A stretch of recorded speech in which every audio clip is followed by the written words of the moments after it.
एकदम चालाकी से पढ़ाई लिखाई करेंगे, बड़े बनेंगे, ये करेंगे वो करेंगे। बोलू राम आप किधर कि मधुबन में गायें चराने श्याम सुंदर जी आते हैं। ध्यान से सुनना, मेरी तरह चलाक बड़े होशियार बनते थे। आपकी तरह बोलू राम ने सोचा गायें चराने हम भी जाते हैं। भगवान को पाना देखना कितना सरल है महाराज।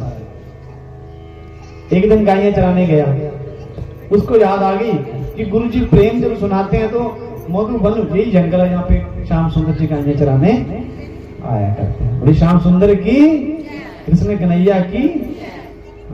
फिर क्या हुआ कि जा करके समय बीतता रहा, तो बोलू राम थोड़ा बड़ा हुआ तो बोलने लगा, गुरु जी आपको पता है मैं पढ़ने में सबसे नालायक हूं। कोई विद्यार्थी भोजन बनाता, कोई सफाई करता, लेकिन मैं पढ़ने में भी ऐसा ढीला हूं, तो आप मुझे रोज मधुबन गायें चराने भेज देते हो। आपको पता है पढ़ेगा नहीं, सफाई नहीं करेगा, चलो गायें से शाम को आ तो जाता है, मेरा तो कुछ काम नहीं। गुरु जी मुझे कभी ना, मुझे कुछ समझ नहीं आया, मैं पता क्यों जाता हूँ, मुझे पढ़ाई लिखाई नहीं आती, मैं तो चाहता हूँ कि मैं आपके चरणों की धूल बन के ही जीवन व्यतीत कर दूं। इतना सरल है। गुरु जी मेरा क्या बनेगा, मुझे बस ये दिखा दो, ना मैं पढ़ सकता हूँ, ना मैं इतना बुद्धिमान हूँ कि मैं जीवन चला सकूंगा। मुझे ना एक बार ना जो कथा सुनाते ना श्याम सुंदर की मधुबन में जो गायें चराने आते हैं, उनके दर्शन करवा दो। आप जब कथा सुनाते तो मेरा दिल करता है ना उनके दर्शन कर लूं, तो मेरा भी कुछ बन जाए। नहीं तो मैं तो विद्याहीन हूँ, मुझे तो कुछ मेरे पल्ले है ही, मैं क्या करूंगा। तो भाव देखा कृष्ण कन्हैया ने, तो बोलू राम था, गुरु जी ने भी कह दिया, देखा ध्यान से देखना, वही मिल जाएंगे तुझे। तुम जाते हो ना साइड में चले जाते हो, लेकिन मधुबन में ध्यान से जाना। गुरु जी ने टाल दी बात। अगले दिन गया बोलू राम, पहुंचा तो पहले जैसी जैसी गायों का वर्णन किया था, जैसी जैसी जगह का वर्णन किया था, वैसा वैसा पाया। गायें मिली, आज वही जमुना नदी मिली, वही बाग बगीचे जो कथा में सुनाए जाते थे वही मिला। जा करके दर्शन ही हुआ के बिहारी। तो गुरु जी के पास गए बोलू राम जी और कहने लगे, महाराज गुरु जी आपने जो सारा कुछ बताया था वैसा वैसा ना मैंने जंगल भी देखा, जमुना भी देखी, गायें भी देखी, लेकिन मुझे कान्हा जी नहीं दिखे। तो गुरु जी ने कह दी कि देखो कि शायद बोलू राम जी चले गए, उनको जंगल में देख लिया होगा। अगले दिन फिर गए तो कान्हा जी की चप्पल देखा, बड़ा रोने लगे बोलू राम जी। अरे कान्हा तेरी कथा नहीं सुनी है, इतना श्रवण किया है, मेरा भी कुछ कर, तेरे दर्शन तो हो जाए, मैं भी कुछ जीवन सार्थक कर लूं।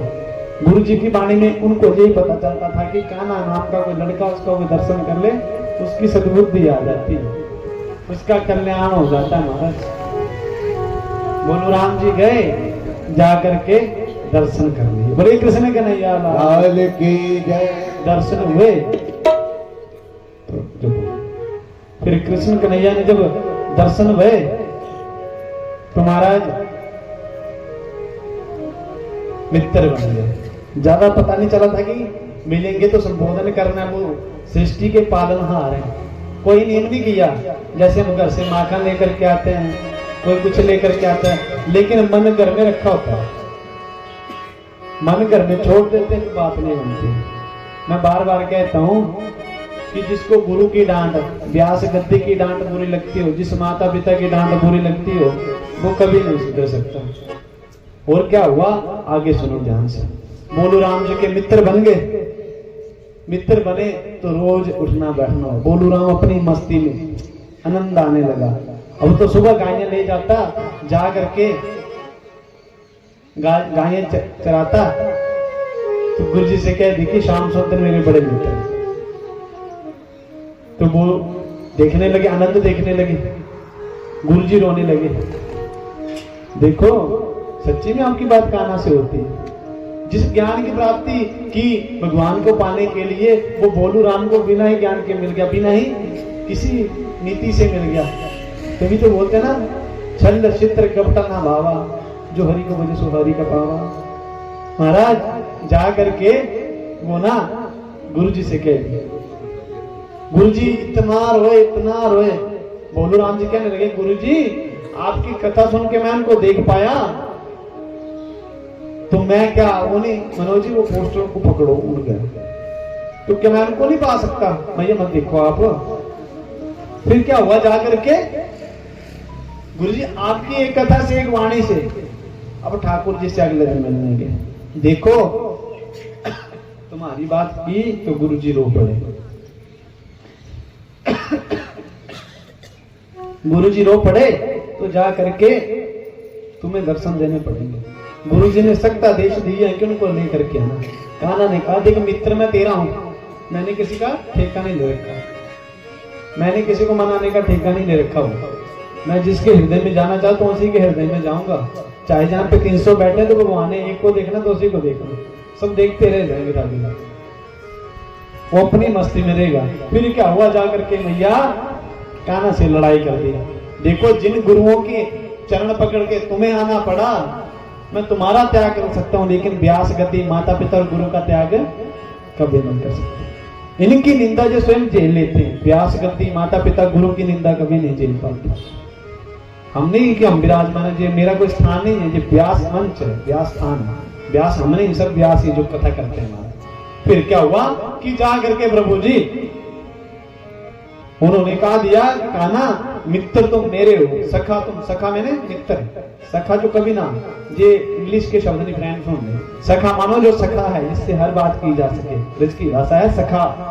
तो महाराज जा करके कान्हा को कंधे पे बिठा के ले आए, और गुरु जी ने जैसे ही देखा, गुरु जी रोने लगे, छम छम आंखों से आंसू, कि बोलू राम तुझे दुनिया भोली समझती रही, बोलू बोलू कहती रही, तेरा बोलापन अद्भुत है, तेरी लीला अद्भुत है, जिस छल कपट के कारण दुनिया कुछ नहीं पा सकती, तूने भोलेपन में ही साक्षात नारायण को मित्र मान लिया।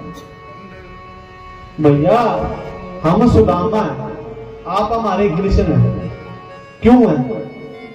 हमारे पास धन नहीं है, हम हरि नाम की सुदामा की तरह कीर्तन नहीं कर सकते। आप हमारे कृष्ण हैं, आप सृष्टि को चलाने वाले हैं, आप ही पालनहार हैं, माता ही पालनहार होती है ना। हम आपके पास आए हैं तो आपने हमें कृष्ण की तरह इतना ऊंचा स्थान दिया है, सुदामा को इतना बड़ा बनाया है, लेकिन जब कृष्ण